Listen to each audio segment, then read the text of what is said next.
प्यारे बच्चों नमस्कार। आज फिर से हम लोग क्लास 10 के केमिस्ट्री का दूसरा चैप्टर का मैराथन क्लास देखेंगे। देखिए क्या है, दूसरा चैप्टर का नाम है अम्ल भस्म एवं लवण। अम्ल भस्म एवं लवण। तो सबसे पहला पॉइंट है अम्ल एवं भस्म। अम्ल और भस्म क्या होता है उसे समझना है एकदम ध्यान से।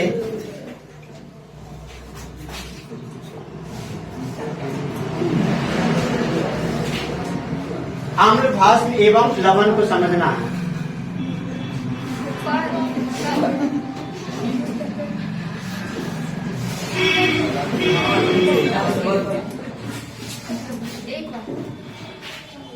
अब देखिए चैप्टर का नाम क्या है, अम्ल भस्म एवं लवण। तब अम्ल एवं भस्म क्या होता है, सबसे पहला नंबर पॉइंट हम अम्ल के बारे में करेंगे। अम्ल वह पदार्थ है जो स्वाद में खट्टा होता है। जो भी पदार्थ स्वाद में खट्टा लगता है वो क्या कहलाता है, कहलाता है। और धातु से अभिक्रिया करके हाइड्रोजन गैस मुक्त करता है। जानते हैं आप, अगर अम्ल को धातु से अभिक्रिया कराइएगा ना तो क्या मुक्त करता है, हाइड्रोजन गैस। कोई भी अम्ल को अगर धातु से अभिक्रिया कराइए तो आपको हाइड्रोजन गैस मिलेगा। हाइड्रोजन गैस वो मुक्त करता है।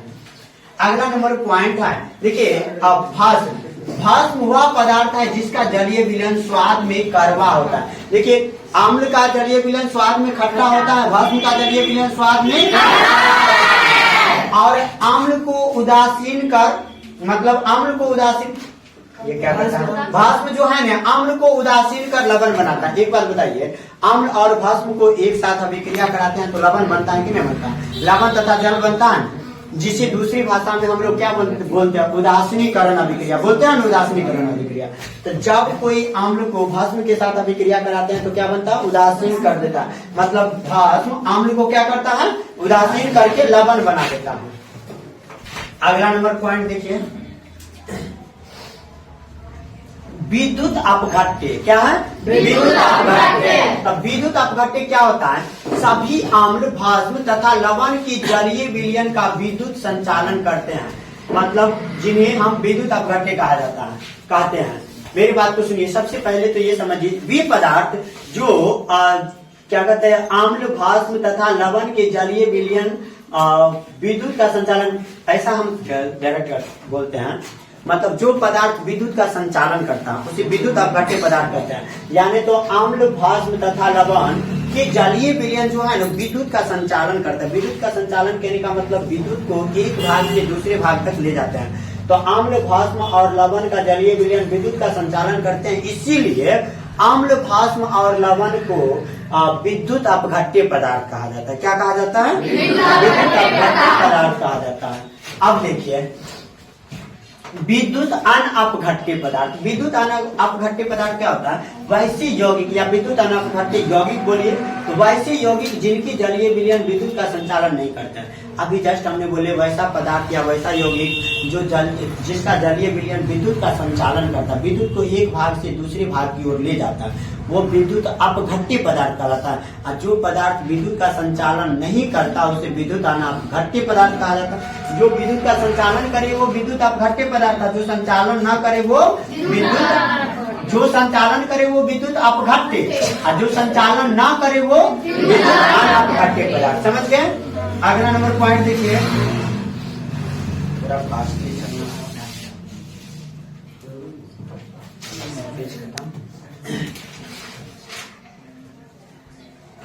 अब देखिए आयन। आयन क्या होता है एकदम ध्यान से समझिएगा, मेरी बात को सुनिए। कोई यौगिक अगर टूटता है तो वो आयनों में विघटित होता है, धनायन और ऋणायन होता है कि नहीं होता है। जिसे मान लीजिए यहाँ पे HCl एक यौगिक है, HCl अम्ल है, और ये अगर टूटेगा तो H प्लस और Cl माइनस में टूटेगा कि नहीं टूटेगा। तो कोई यौगिक अगर टूटता है तो वह आयनों में क्या होता है, टूटता है, वितरित होता है, विघटित होता है। तो जल द्वारा विद्युत अपघट्य का आयनों में विघटन होने की क्रिया को आयन कहा जाता है। जल द्वारा किसी पदार्थ का विद्युत अपघट्य करता है तो वह आयन बनता है। मतलब कोई यौगिक टूट के आयन बनता है। तो जल द्वारा विद्युत अपघट्य का आयनों में विघटन होना, मतलब आयनों में परिवर्तित होना क्या कहलाता है? आयनन कहलाता है। क्या कहलाता है? यहाँ पे आयनन है। क्या है? आयनन। ये आयन का निर्माण हुआ, ये क्रिया, ये जो इसमें जो जल प्रवाहित करने पे HCl H प्लस और Cl माइनस में टूटा, तो ये क्रिया क्या कहलाता है? आयनन कहलाता है। क्या कहलाता है? आयनन कहलाता है। समझ गए? अगला नंबर देखिए, अगला पॉइंट क्या है इसमें?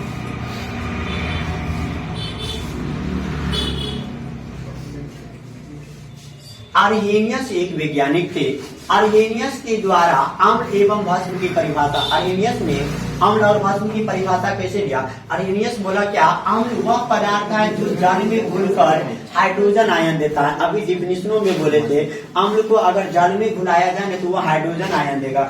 आप देखिए यहाँ पे थोड़ा ध्यान दीजिएगा, जिससे HCl अम्ल है, हाइड्रोक्लोरिक अम्ल है ना, हम लोग के पेट में क्या पाया जाता है? HCl। तो ये HCl अम्ल पे अगर जल मारा जाए, जल प्रवाहित किया जाए तो ये आयन बनता है। ये क्या बनता है? आयन बनता है। ये क्या बनता है? आयन बनता है। तो देखिए क्या कहते हैं, हाइड्रोक्लोरिक अम्ल पे अगर जल प्रवाहित किया जाए तो ये आयन बनता है। आयन कैसा बनेगा? तो H प्लस और Cl माइनस आयन बनेगा। तो आप देखिए यहाँ पे क्या बोला गया? अम्ल वह पदार्थ है जो जल में घुलकर H प्लस आयन देगा। आप लोग सब अगर देख रहे होंगे, देखिए ये अम्ल है, ये क्या है? हाँ। इसको जल में मिलाए हैं, इसको किस में मिलाए हैं? देखिए H प्लस आयन दिया है कि नहीं दिया? दिया है नहीं। तो अम्ल, अर्हेनियस ने बोला अम्ल उस पदार्थ को कहा जाता है जिसे जल में घुलाने पर H प्लस आयन दे। अब देखिए, आप इसमें देखिए, इसमें जितना एग्जाम्पल है ना, ये सब के सब अम्ल का एग्जाम्पल है। ये सब के सब किसका एग्जाम्पल है? अम्ल का। और देखिए सभी अम्ल जल में घुल करके H प्लस आयन दे रहा है, H प्लस आयन दे रहा है। ये तो संतुलित करने के लिए पीछे 2-3 मल्टीप्लाई किया है, लेकिन सब के सब क्या दे रहा है? H प्लस दे रहा है कि नहीं दे रहा है? तो इस दुनिया में जितना अम्ल है, अर्हेनियस बोला था, इस दुनिया में जितना अम्ल है सभी जल में घुल कर क्या देता है? H प्लस आयन देता है। अगला नंबर पॉइंट देखिए, भस्म। अर्हेनियस ही भस्म की डिफिनेशन दिया था। भस्म के बारे में उन्होंने क्या बोला था? भस्म वह पदार्थ है जो जल में घुलकर हाइड्रोक्साइड आयन देता है। भस्म वह पदार्थ है जो जल में घुलकर क्या देता है? Hydroxide ion. हाइड्रोक्साइड आयन कहने का मतलब OH minus ion. Hydroxide ion कहने का मतलब भस्म वह पदार्थ है जो जल में घुलकर OH माइनस आयन दे, मतलब हाइड्रोक्साइड आयन दे। तो अभी हम भस्म का डिफिनीशन, भस्म वह पदार्थ है जो जल में घुलकर हाइड्रोक्साइड आयन दे, OH माइनस आयन। अच्छा, यह बात किसने कहा था? ने कहा था। अभी देखिए एक भस्म, यहाँ पे देखिए ध्यान से, अम्ल भस्म NaOH। हम थोड़ा देर पहले बोले थे ना, अगर किसी यौगिक के साथ OH दिखे तो वो भस्म होता है, OH दिखे तो वो क्या होता है? भस्म होता है। ये भस्म को अगर हम जल में घुलाते हैं, इस भस्म को अगर हम किस में घुलाते हैं? जल में घुलाते हैं। तो इस भस्म को अगर हम जल में घुलाते हैं तो क्या होता है? थोड़ा ध्यान दीजिएगा। इसको हम जल में घुला रहे हैं, तो जल में जब घुलाए हैं तो Na प्लस क्या बना? Na plus plus OH minus, OH minus. तो कोई भी पदार्थ जल में घुलकर अगर H प्लस आयन देता है तो वह अम्ल कहलाता है, और कोई पदार्थ अगर जल में घुल करके OH माइनस आयन देता है तो वह क्या कहलाता है? भस्म कहलाता है। कोई पदार्थ जल में घुलकर OH माइनस आयन देता है तो वह क्या कहलाता है? भस्म। आप देखिए अम्ल जो था, अर्हेनियस बोला था अम्ल जितना है सब जल में घुलकर क्या दिया है? H plus. आप भस्म जितना है सब जल में घुलकर क्या दिया है? OH minus. समझ गए? तो बढ़िया से समझ रहे हैं। अब देखिए अगला नंबर पॉइंट देखिएगा एकदम ध्यान से, उदासीनीकरण अभिक्रिया। कैसा अभिक्रिया? उदासीनीकरण अभिक्रिया। हम लोगों को बहुत ही बार उदासीनीकरण अभिक्रिया आ चुका है। जब कोई अम्ल किसी भस्म के साथ क्रिया करके लवण तथा जल का निर्माण करता है तो वो उदासीनीकरण अभिक्रिया कहलाता है। अभी देखिए थोड़ा ध्यान दीजिएगा, एकदम बोर्ड पे देखिएगा, साथ साथ बोलिएगा तो नींद नहीं आएगा। देखिएगा यहाँ देखिए, उदासीनीकरण अभिक्रिया में ये देखिए ये भस्म है, OH है, भस्म। OH दिखेगा यौगिक के साथ, क्या होगा? भस्म। अभी देखिए पीछे H लगा हुआ है, मतलब अम्ल, सही है ना? तो देखिए कोई भस्म किसी अम्ल के साथ क्रिया किया, लवण, देखिए इसमें ना H है ना OH है, लवण है, तो ये क्या हुआ लवण, और ये तो H2O जल, सब जानते हैं। तब कोई भस्म किसी अम्ल के साथ क्रिया करके क्या बनाया, लवण तथा जल। जब कोई अम्ल किसी भस्म के साथ क्रिया करके लवण तथा जल का निर्माण करता है तो वह अभिक्रिया कैसा, उदासीनीकरण अभिक्रिया कहलाता है। समझ गए बढ़िया से। अब देखिए होता क्या है, लवण क्या होता है, जैसे मान लीजिए अम्ल और भस्म को अभिक्रिया कराते हैं तो अम्ल और भस्म आपस में टकरा करके दोनों अपने आप को नष्ट कर लेता है। उदासीनीकरण मतलब, उदासीन मतलब न्यूट्रल हो जाता है। न्यूट्रल वर्ड समझते हैं, जो कोई कर्मक नहीं, उसे किसी से कोई मतलब नहीं रहता, वो उदासीन हो गया, न उसके पास अम्ल की मात्रा है न भस्म की मात्रा है। समझ गए। अब देखिए अगला नंबर पॉइंट, अब देखिए ये उदासीनीकरण अभिक्रिया तभी जस्ट बोल के क्या, अम्ल और भस्म का गुण, अम्ल और भस्म का गुण, अम्ल और भस्म का गुण क्या होता है, एकदम कॉन्शियस होकर ध्यान दीजिएगा। अम्ल और भस्म का गुण, अम्ल तथा भस्म के गुण में अम्ल स्वाद में खट्टे होते हैं, ये आप लोग सब जानते हैं। अम्ल क्या होता है, अब देखिए विषैला तथा तीव्रनाशक अम्ल, मेरे बात को समझिए, कुछ अम्ल विषैले होता है। देखिए सब अम्ल को चख के नहीं देखने लगिएगा, कुछ अम्ल ऐसा विषैला होता है जो आपके लिए बहुत हानिकारक होगा, जिससे तभी सल्फ्यूरिक अम्ल या सल्फ्यूरिक अम्ल बोलिएगा, सल्फर से बनता है, तो ये सब की मात्रा अगर ज्यादा रहेगा तो आपके लिए बहुत हानिकारक है, इसको ध्यान में रखिएगा। अगला नंबर पॉइंट है, अम्ल तथा भस्म द्वारा रंजक के रंग में परिवर्तन, मतलब सूचक के रंग। अम्ल भस्म नहीं बोलते हैं, जो क्या कहते हैं, ये अम्ल में ये रंजक डाले तो इसका परिवर्तन ये हो गया, ये रंग हो गया, पीला से लाल हो गया, लाल से पीला हो गया, इस टाइप से। रंजक मतलब सूचक जो होता है, अम्ल में डालने पे कुछ अलग रंग हो जाता है, भस्म में डालने पर कुछ अलग रंग हो जाता है, इस टाइप से।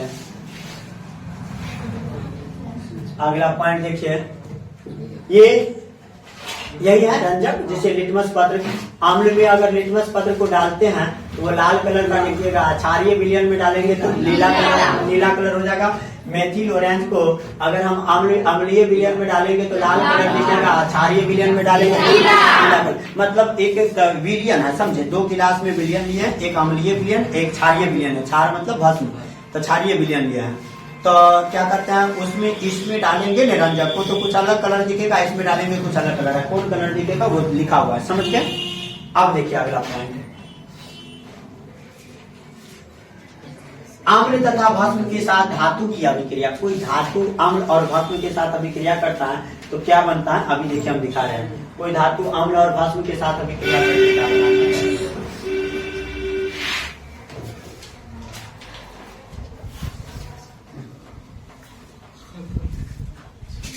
जैसे देखिए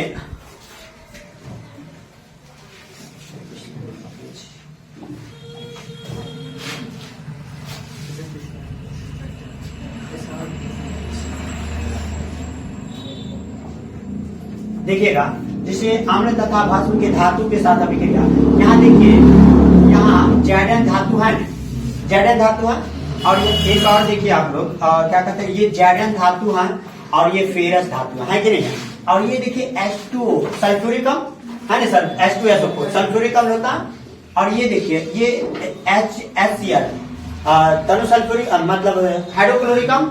तो अम्ल तथा भस्म के धातु के साथ अभिक्रिया, अभी तो हम दोनों अम्ल को धातु के साथ अभिक्रिया करा रहे हैं, तो ये जब अभिक्रिया होता है तो ये तो देखिए हाइड्रोजन गैस मुक्त कर रहा, वैसे आप देखिएगा ना तो ये एकल विस्थापन अभिक्रिया होगा, क्या होगा। तो अम्ल अभी जस्ट बोले हैं, अम्ल धातु के साथ अभिक्रिया करके हाइड्रोजन गैस मुक्त करेगा, तो देखिए दोनों में हाइड्रोजन गैस मुक्त करना है कि नहीं करना। थोड़ा देर पहले पढ़े थे ना, जो अम्ल धातु के साथ अभिक्रिया करके क्या मुक्त करता है, हाइड्रोजन गैस मुक्त करता है। हेडिंग में पढ़े थे ना, अम्ल वह पदार्थ है जो स्वाद में खट्टा होता है और जो जलीय विलयन के साथ या जल में घुलकर हाइड्रोजन मुक्त करते हैं, या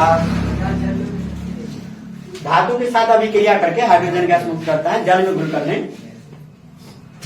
तो धातु के साथ अभिक्रिया किया है, धातु के साथ अभिक्रिया करके क्या मुक्त करता है, हाइड्रोजन गैस मुक्त करता है। अब देखिए यहाँ भस्म की, देखिए भस्म के बारे में समझिए। भस्म क्या है, देखिए भस्म, ये भस्म, ये भस्म, ये दोनों भी धातु के साथ अभिक्रिया करें, एल्युमिनियम भी धातु है ना, जिंक भी धातु है, तब धातु के साथ अभिक्रिया कर रहे हैं। अभी फिर से ये भस्म भी धातु के साथ अभिक्रिया करके हाइड्रोजन गैस मुक्त करता है। अम्ल भी धातु के साथ अभिक्रिया करके हाइड्रोजन गैस मुक्त किया था। अब भस्म भी धातु के साथ अभिक्रिया करके क्या मुक्त कर रहा है? Hydrogen gas. ये याद रखिएगा कॉमन पॉइंट है। अम्ल को अगर धातु के साथ अभिक्रिया कराएंगे तो कौन सा गैस मुक्त होगा? अगर ऑब्जेक्टिव पूछ देगा अम्ल को धातु के साथ अभिक्रिया कराने से निम्नलिखित में से कौन सा गैस मुक्त होगा, तो क्या बोलेगा? Hydrogen gas. धातु को मतलब भस्म को धातु के साथ अभिक्रिया कराने पर कौन सा गैस मुक्त होगा? Hydrogen gas. समझ गए?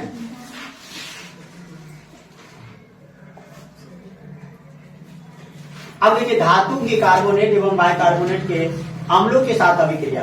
ये देखिए धातु के कार्बोनेट और बाइकार्बोनेट को अम्लों के साथ अभिक्रिया। देखिए थोड़ा पढ़ देते हैं, नहीं जरूरी है फिर भी थोड़ा जल्दी जल्दी में, क्या पता पूछ देगा ये सब टाइप का। धातु के कार्बोनेट देखिए, इधर देखिए वर्ड समझना जरूरी है। Zn धातु CO3 तो धातु के कार्बोनेट, सही है। तो ZnCO3 जिंक कार्बोनेट धातु के कार्बोनेट हुआ। ये देखिए सोडियम CO3 कार्बोनेट, तो सोडियम कार्बोनेट धातु है, सोडियम धातु है, तो सोडियम धातु के कार्बोनेट। फिर देखिए Na sodium NHCO3 bye carbonate, तो धातु के कार्बोनेट हुआ कि नहीं हुआ? तो ये सब धातु के कार्बोनेट को किसके साथ अभिक्रिया? अम्लों के साथ अभिक्रिया। धातु के कार्बोनेट एवं बाय कार्बोनेट। तो देखिए कार्बोनेट के पीछे में अगर H लग गया ना तो वो बाय हो जाता है, बाय कार्बोनेट, समझे? तो देखिए CO3 कार्बोनेट, इसके पीछे H लग गया तो बाय कार्बोनेट, तो बाय कार्बोनेट हुआ। अब देखिए धातु के कार्बोनेट अम्ल के साथ H2SO4 सल्फ्यूरिक अम्ल अम्ल के साथ अभिक्रिया किया तो कार्बन डाइऑक्साइड गैस मुक्त किया। कार्बन डाइऑक्साइड गैस यहाँ देखिए अम्ल के साथ अभिक्रिया किया तो क्या मुक्त किया? Carbon dioxide gas.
चलिए देखिए हम लोग पढ़ रहे थे धातु के कार्बोनेट एवं बाइकार्बोनेट से अम्लों की अभिक्रिया।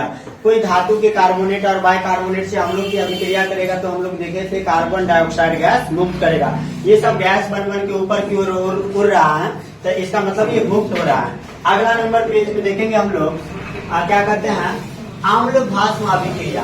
अम्ल कोई अम्ल किसी भस्म के साथ अभिक्रिया करता है तो हम पहले पढ़ चुके थे उदासीनीकरण अभिक्रिया होता है। कोई अम्ल किसी भस्म के साथ अभिक्रिया करता है तो कैसा अभिक्रिया होता है? अगला नंबर पॉइंट है धातु के ऑक्साइड की अम्लों के साथ अभिक्रिया। अभी देखिए धातु के ऑक्साइड के अम्लों के साथ अभिक्रिया CuO कॉपर ऑक्साइड, मतलब ये धातु के ऑक्साइड, धातु के ऑक्साइड अम्लों के साथ अभिक्रिया करें H2SO4 क्या कहते हैं सल्फ्यूरिक अम्ल, तो अभिक्रिया करता है तो क्या बनाता है CuSO4 इंटू जल। धातु के ऑक्साइड अम्लों के साथ अभिक्रिया करना है तो स्पेशली आप कॉमन देख रहे हैं सब में जल का निर्माण हो रहा है। कोई धातु के ऑक्साइड अम्लों के साथ अभिक्रिया करता है तो लवण तथा जल का निर्माण करेगा। कोई धातु के ऑक्साइड अम्लों के साथ अभिक्रिया करेगा तो किसका निर्माण करेगा? तथा जल। समझ गए? अब देखिए अगला नंबर,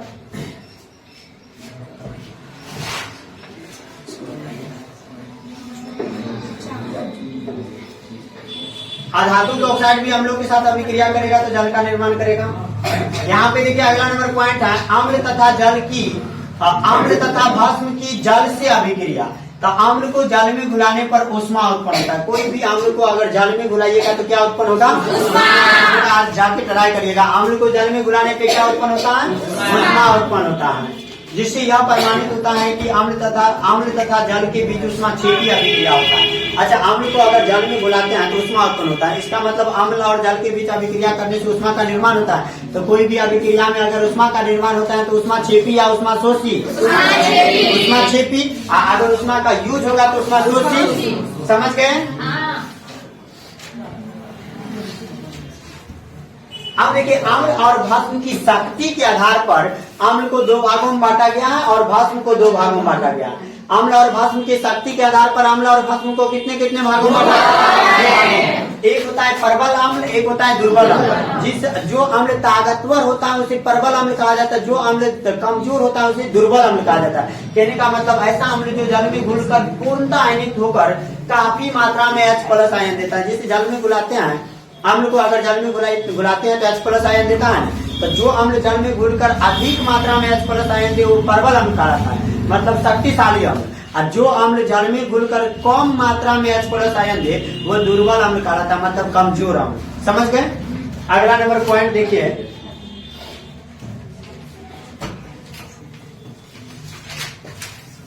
दुर्बल अम्ल हम समझा दिए हैं। अच्छा, भस्म के बारे में भी थोड़ा सुन लीजिए। प्रबल भस्म और दुर्बल भस्म क्या होता है, यहाँ पे आके पहले हम इसको समझ लेते हैं। सांद्र और तनु अम्ल क्या होता है? मेरे बात को सुनिए। सांद्र और तनु, तनु वर्ड का अर्थ होता है छोटा सा, छोटा मात्रा। समझे? जैसे मान लीजिए 2 गिलास है और 2 गिलास में पानी भरे हुए हैं। हम 2 गिलास में जैसे नींबू डाल रहे हैं, नींबू मान लीजिए अम्ल, नींबू डाल रहे हैं तो 1 गिलास में 1 नींबू निचोड़े हैं, आप दूसरे गिलास में 2 नींबू निचोड़े हैं। पानी दोनों में सेम है, लेकिन नींबू की मात्रा दूसरा गिलास में ज्यादा हो गया। तो जिसमें अम्ल की मात्रा ज्यादा हो गया वो होता है सांद्र अम्ल, ज्यादा मात्रा में। और जिसमें कम नींबू डाले वो होता है तनु अम्ल। तनु अम्ल मतलब उसमें अम्ल की मात्रा कम है। समझ गए? अब देखिए, प्रबल तथा दुर्बल भस्म। अभी हम लोग पढ़े हैं जो अम्ल 2 प्रकार के, प्रबल अम्ल और दुर्बल अम्ल। उसी प्रकार से भस्म 2 प्रकार के, प्रबल भस्म और दुर्बल भस्म। तो प्रबल भस्म क्या होता है? वे भस्म जो जलीय विलयन में लगभग पूर्णतः आयनित होकर काफी मात्रा में हाइड्रोक्साइड आयन देता है। मतलब क्या? सुनिए, जैसे अम्ल को जल में घुलाते हैं, अगर काफी मात्रा में H+ आयन दे तो प्रबल अम्ल, और कम मात्रा में H+ आयन दे तो दुर्बल अम्ल। उसी प्रकार से अगर भस्म को जल में घुलाएंगे और काफी मात्रा में OH- आयन दे, कैसा आयन? OH- आयन, काफी मात्रा में OH- आयन दे तो उसे प्रबल भस्म कहा जाता है। कैसा भस्म कहा जाता है? प्रबल भस्म। और कम मात्रा में OH- आयन दे तो उसे क्या कहा जाता है? क्या कहा जाता है? दुर्बल भस्म। मतलब जब कोई भस्म को जल में घुलाते हैं अधिक मात्रा में OH- आयन देता है तो उसे कहा जाता है प्रबल भस्म, और कम मात्रा में OH- आयन देता है तो उसे कहा जाता है दुर्बल भस्म। समझ गए? भस्म या क्षार, जो भी बोलिए। अब देखिए अगला नंबर पॉइंट, ध्यान दीजिए। पीएच स्केल बहुत बेस्ट है। पीएच स्केल क्या होता है? तो किसी अम्ल की सांद्रता या भस्म की सांद्रता को मापते हैं, कितना पावर है, कितना शक्ति है अम्ल में या भस्म में, उसकी सांद्रता को मापते हैं। अब देखिए क्या कहते हैं, पीएच स्केल होता क्या है, एकदम कंसेप्ट होके समझिएगा। सन 1909 ईस्वी में एक वैज्ञानिक था जिनका नाम सोरेनसन था। सन 1909 ईस्वी में सोरेनसन नामक वैज्ञानिक ने एक स्केल का निर्माण किया जिसकी सहायता से किसी विलयन में H+ आयन की सांद्रता ज्ञात किया जाता है। H+ आयन की सांद्रता मतलब उसमें कितनी मात्रा में H+ आयन है। तो सन 1909 ईस्वी में सोरेनसन नामक वैज्ञानिक ने किसी विलयन की H+ आयन की सांद्रता ज्ञात करने के लिए एक स्केल का निर्माण किया, और जिस स्केल का निर्माण किया उस स्केल को पीएच स्केल कहा जाता है। उस स्केल को क्या कहा जाता है? अब पीएच स्केल में होता क्या है, 0 से लेकर के 14 तक अंक लिखा रहता है। उसमें जिसका पीएच मान विलयन में इस स्केल को बारी बारी करके डुबाते हैं। अगर पीएच मान 7 से कम है तो अम्लीय विलयन कहलाता है। कैसा विलयन कहलाता है? अगर पीएच मान 7 से कम है तो कैसा विलयन कहलाता है? अम्लीय विलयन। अगर पीएच मान 7 से ज्यादा है तो क्षारीय विलयन कहलाता है। विलयन कैसा कहलाता है? अगर किसी विलयन का पीएच मान जस्ट 7 के बराबर है, 7 के बराबर, तो वह विलयन उदासीन होता है। वह विलयन क्या होता है? देखिए पीएच स्केल से हम लोग किसी विलयन की सांद्रता ज्ञात करते हैं। वह विलयन मतलब जो विलयन है वो अम्लीय है या क्षारीय है। अम्लीय है तो कितना अधिक मात्रा में अम्लीय है, क्षारीय है तो कितना अधिक मात्रा में क्षारीय है। तो उस पीएच स्केल को हम उस विलयन में डुबा डुबा के देखते हैं। तो देखिए इधर की ओर जैसे जैसे जाएगा वैसे वैसे विलयन की अम्लीयता बढ़ेगा, इधर की ओर जैसे जैसे बढ़ेगा वैसे वैसे विलयन की क्षारीयता बढ़ेगा। अगर मान लीजिए किसी विलयन का पीएच मान 14 हो गया तो वो बहुत ज्यादा क्षारीय विलयन है। किसी विलयन का पीएच मान 0 हो गया तो वो बहुत ज्यादा अम्लीय विलयन है, बहुत ज्यादा अम्लीय विलयन है। अच्छा किसी विलयन का पीएच मान अगर 7 हो गया मतलब वह न तो अम्लीय है न ही क्षारीय है, वह उदासीन विलयन है। वह कैसा विलयन है? अच्छा देखिए किसी विलयन के पीएच का मान उसमें उपस्थित H+ आयन की सांद्रता के लघुगणक का ऋणात्मक मान होता है। लघुगणक मतलब लॉग होता है, लॉग का हिंदी लघुगणक होता है। अब देखिए किसी विलयन का जो पीएच मान होता है वो उसमें उपस्थित H+ आयन की सांद्रता, H+ आयन की सांद्रता बोलेगा ना तो ये बारीक क्वेश्चन ऐसे करके लिखेगा, इसे सांद्रता कहा जाता है। H+ आयन की सांद्रता के ऋणात्मक मान है तो देखिए लघुगणक है। H+ आयन की सांद्रता उसका लघुगणक मतलब लॉग लगाए और उसका ऋणात्मक मान मतलब पीछे माइनस, सही है। ये माइनस हटता है तो देखिए ये माइनस ऊपर चल जाता है। लॉग में होता क्या है हम थोड़ा समझाते हैं। देखिए लॉग में होता है जो लॉग के ये आर्गुमेंट होता है इसकी पावर जो भी रहता है ना वो पीछे गुना हो जाता है तो 2 log x हो जाता है ऐसे। तो ये माइनस है तो ये पीछे अगर गुना हो जाता है तो पीछे वाला को ऊपर चढ़ा सकता है। तो ये माइनस पीछे है तो ये माइनस को हम यहाँ देंगे, यहाँ से अगर माइनस हटाएंगे तो 1 बटा करके आ जाएगा कि नहीं आ जाएगा। माइनस हटता है किसी संख्या के पावर से तो वो 1 बटा करके आ जाता है, तो इसीलिए ऐसे आ गया। और शुद्ध जल का सांद्रता क्या होता है 1 × 10⁻⁷ होता है H+ आयन की सांद्रता शुद्ध जल में। लेकिन इसका पीएच मान क्या हो जाता है, शुद्ध जल का पीएच मान 7 हो जाता है। देखिए ना शुद्ध जल का पीएच मान कितना होता है 7। आप लोग याद रखिएगा पूछा जा सकता है शुद्ध जल का पीएच मान कितना होता है 7 होता है। शुद्ध जल का पीएच मान 7 होता है, समझ गए ना। अगला नंबर पॉइंट देखिए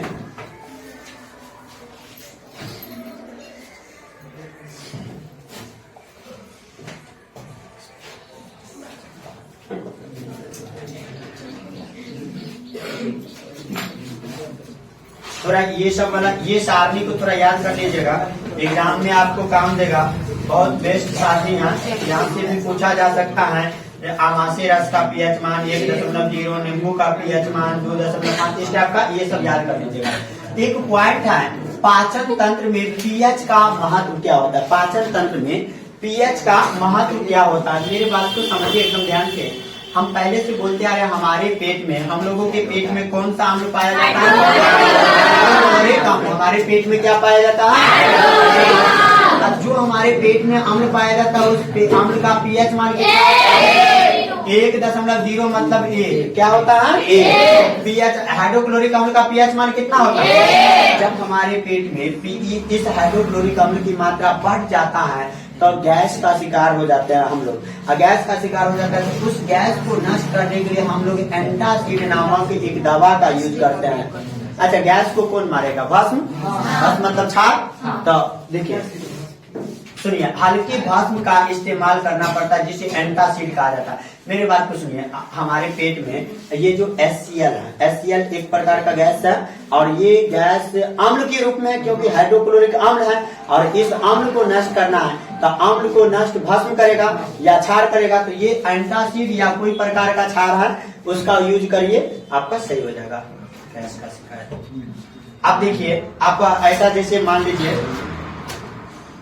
आगे देखिए पीएच परिवर्तन में दांतों पर प्रभाव। देखिए दांत हमारे मुंह का पीएच मान क्या कहते हैं अक्सर 7 से कम होने पर हो जाता है। जब सुनिए मेरी बात को, जब मुंह का पीएच मान 7 से कम हो जाता है तब दांत के दंत बलक क्षतिग्रस्त होने लगता है। दंत बलक मतलब दांत के ऊपर जो व्हाइट कलर का परत रहता है वो परत क्या हो जाता है क्षतिग्रस्त होने लगता है, समझे, वो खराब होने लगता है। तो दांत का पीएच मान हमेशा 5.5 के आसपास बना के रखना चाहिए, समझ गए।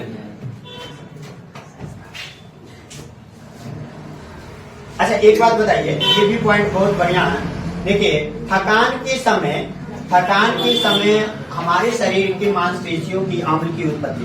मेरी बात कुछ नहीं है, जब आप ज्यादा काम करते हैं तो आपका शरीर में दर्द होने लगता है।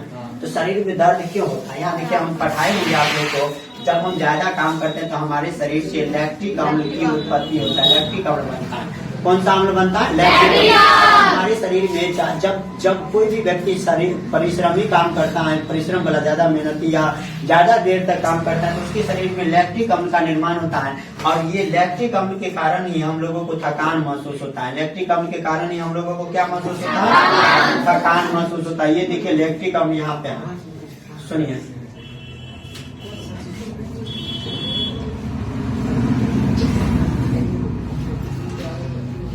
ध्यान दीजिएगा, अगर देख रहे होंगे तो देखिए यहाँ पे लैक्टिक अम्ल दिख रहा है। हाँ सर, हाँ जी, लैक्टिक अम्ल। जब हमारे शरीर में ज्यादा परिश्रमी काम करते तो हमारे शरीर से लैक्टिक अम्ल बनता है, जो हमारे मांसपेशियों में दर्द तथा करापन ला देता है। जब शरीर लगते रहता है एकदम टूट फाट कर रहा, पूरे दर्द होते रहता है तो करापन तथा दर्द लाता है कौन? ये लैक्टिक अम्ल। लैक्टिक अम्ल के चलते ही हम लोगों के शरीर में क्या होता है? दर्द का महसूस होता है, थकान का महसूस होता है। समझ गए?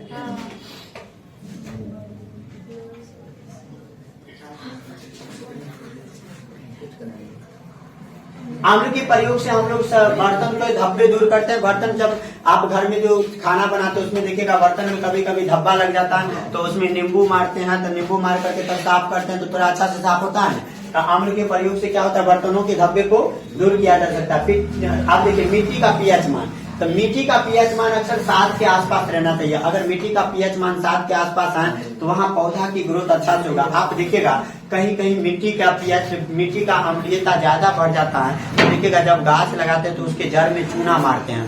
चूना मारते हैं, चूना क्या है? भस्म है, तो उसकी अम्लीयता को नष्ट करते हैं। पीएच मान को कायम करने के लिए वहाँ पे चूना दे देते हैं, तब गाछ लगाते हैं तो अच्छा से आगे बढ़ता है कि नहीं बढ़ता है? तो मिट्टी का जिस जगह पे मिट्टी का पीएच मान 7 के आसपास होगा वहाँ के पौधा बहुत अच्छा से विकसित करेगा, संतोषजनक विकसित करेगा। समझे? अगला नंबर पॉइंट देखिए, पीएच मान से जलीय जीव का भी प्रभाव पड़ता है। जल का पीएच मान एक निश्चित सीमा के अंदर रहता है तो वहाँ जलीय जीव अच्छा से जीवित रह पाता है। नहीं तो देखिएगा जल में अपने आप वहाँ के मछली जो भी जीव रहता है वो मरने लगता है। समझ गए? देखिए सबको समझा चुके हैं।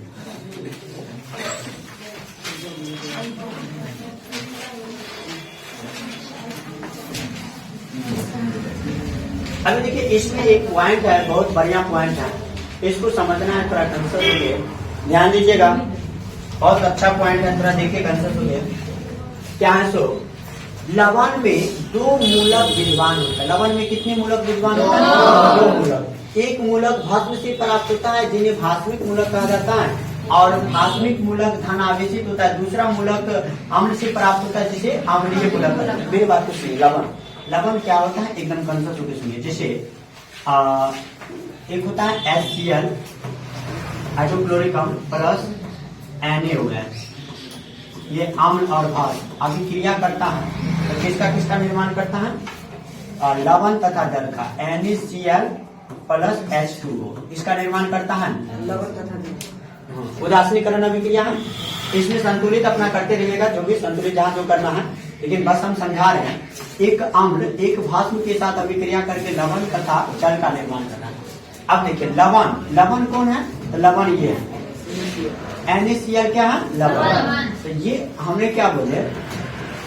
मूलक। देखिए लवण में 2 मूलक विद्वान होता है। लवण में कितने मूलक विद्वान? इस लवण को अगर आप तोड़िएगा ना तो ये इस टाइप से टूटेगा। इस लवण को अगर आप तोड़िएगा तो कैसे टूटेगा? थोड़ा देखिए ध्यान से।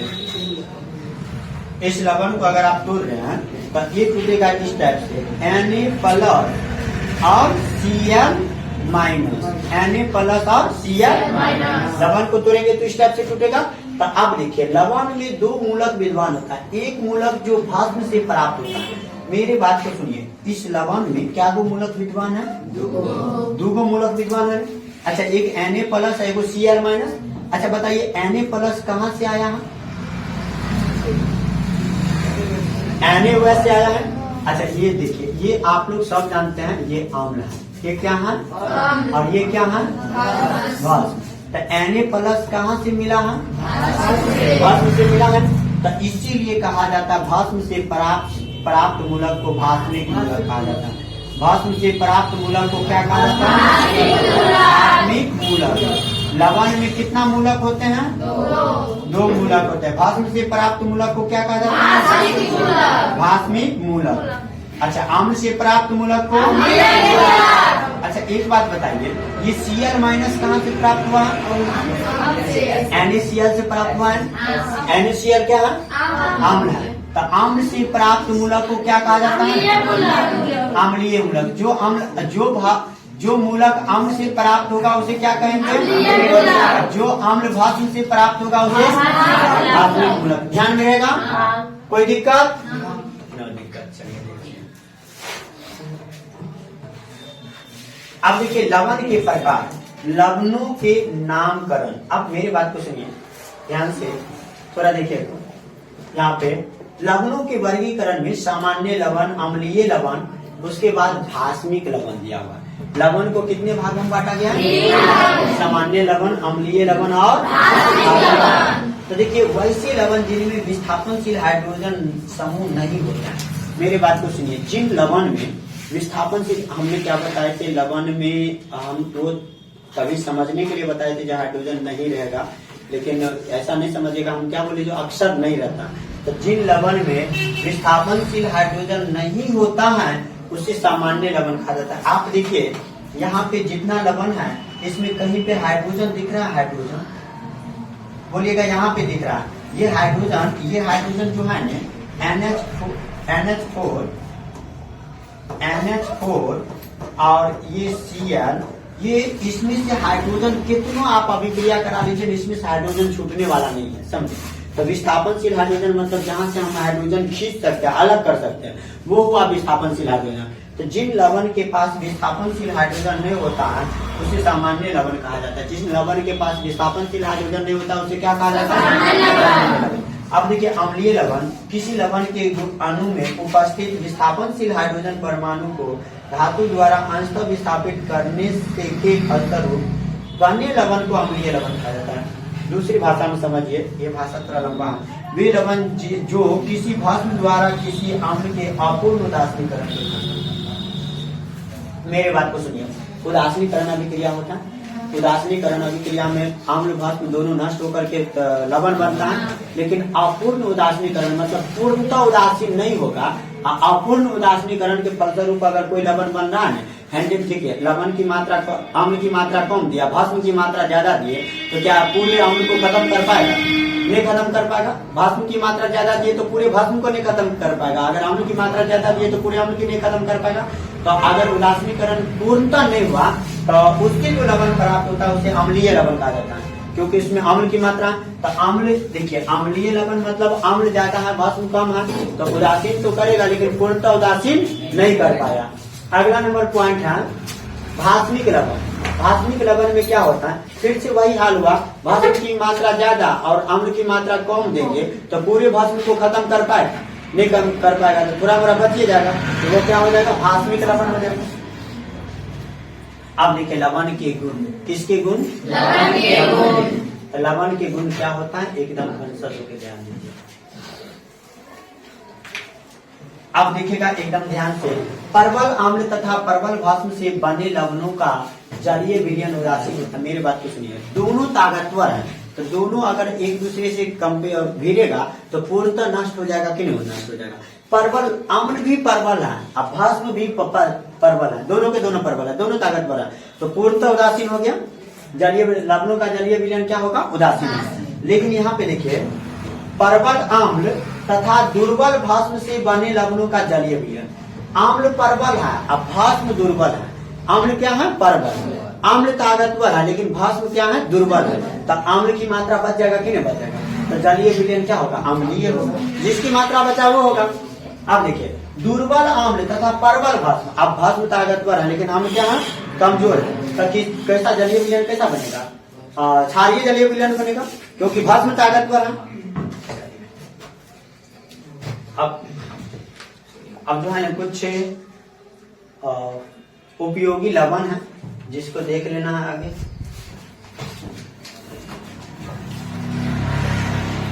हो गया, लगभग खत्म हो गया, पूरे खत्म हो गया धोने का सोडा। ये थोड़ा समझ लीजिएगा, सोडियम बाइकार्बोनेट